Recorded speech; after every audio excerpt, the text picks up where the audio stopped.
Alcohol के reason और solution के बारे में बात करेंगे। जिसको दारू पीने की बहुत भयानक आदत हो जाती है, उसका रीज़न और सॉल्यूशन।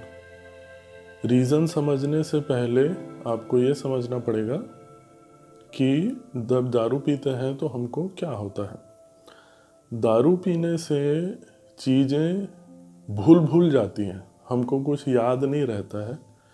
इसलिए देखा गया है कि जो दारू पीता है वो बहुत ज़्यादा बात करता है और वो चीज़ों को रिपीट करता है।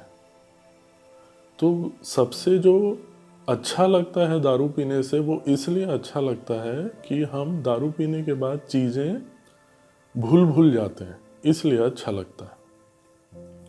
अब हम सिंप्लीफाई करेंगे कि आम आदमी के दिमाग में क्या चल रहा है जिसको वो भूल जाना चाहता है। आम आदमी के दिमाग में जो चलता है उसका हम एक दो एग्जाम्पल लेंगे तो आपको समझ में आ जाएगा कि ये चीज़ें भूलने के लिए इंसान दारू पीता है। एक सबसे सिंपल एग्जाम्पल लेते हैं। बचपन में बता दिया गया है कि नेम फेम कमाओ।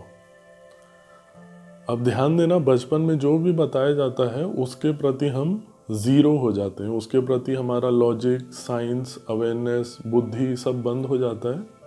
हम उसके प्रति मशीन के जैसे व्यवहार करने लगते हैं, उसी को पागल के जैसे रिपीट करने लगते हैं। तो बचपन में ये बता दिया गया कि बेटा नेम फेम कमाओ। अब नेम फेम का मतलब है सिंपल भाषा में कि आपको बहुत ज़्यादा लोगों को इम्प्रेस करना है। तो कैसे ये अननेचुरल है और इलॉजिकल है कि घर में जो आपके 4 मेंबर हैं, 4 मेंबर का तो विचार मिल नहीं रहा है ना। 4 आदमी तो एक दूसरे को इम्प्रेस कर नहीं पा रहे हैं। तो फिर ये कैसे संभव है कि आप बहुत बड़ी लार्ज ऑडियंस को इम्प्रेस कर पाओगे, है ना। चाचा चाची हैं, यानी मैं फैमिली मेम्बर की बात कर रहा हूँ। जो असली पॉइजन आता है वो तो चाचा चाची, मामा मामी और जो क्लोज रिलेटिव हैं, उसी को तो आप इम्प्रेस नहीं कर पा रहे हो, तो लार्ज ऑडियंस को कैसे इम्प्रेस कर पाओगे। तो जैसे मैंने बताया, बचपन में जो बताया जाता है हम उसको मशीन के जैसे रिपीट करने लगते हैं। ये अननेचुरल चीज़ है। दूसरा सिंपल एग्जाम्पल कि सेक्स के प्रति गंदा भाव दे दिया गया है। अब ये तो गवर्नमेंट भी बोल रही है कि जो सेक्स है वो फूड और वाटर के जैसे नेसेसरी है। नियम कायदों में चेंज आ गया है पिछले 10 साल से। लेकिन वो जो सेक्स के प्रति गंदा भाव है वो आपको ठीक से सेक्स करने ही नहीं दे रहा है। आम आदमी को नेम फेम चाहिए और सेक्स चाहिए, और तो कुछ चाहिए नहीं आम आदमी को। तो ये 2 एग्जाम्पल मैं इसलिए दिया। जो पहला एग्जाम्पल है नेम फेम वाला, वो इलॉजिकल है, अनसाइंटिफिक है। दूसरा एग्जाम्पल, भाई आपको सेक्स जैसी नेचुरल चीज़ करने के लिए वैसा माहौल ही नहीं है। जिस समाज में हम रह रहे हैं वैसा माहौल ही नहीं है। तो आम आदमी तो विचलित होगा ही होगा, क्योंकि ये तो मैं सिर्फ 2 चीज़ें बताया हूँ। सारे दिन में आम आदमी के अंदर ये इस टाइप की 10 से 12 चीज़ें घूम ही रही हैं। इतनी स्पीड से घूम रही है, जैसे मैं बताया बचपन की बातें चिपक जाती हैं, एकदम भयानक रूप से चिपक जाती हैं। तो स्वाभाविक सी बात है, इतनी जो गंदी बात है आपके दिमाग में घूम रही है तो आदमी तो उसको भूलना चाहेगा ही ना। इसलिए वो दारू का सहारा लेता है, सिंपल है ना।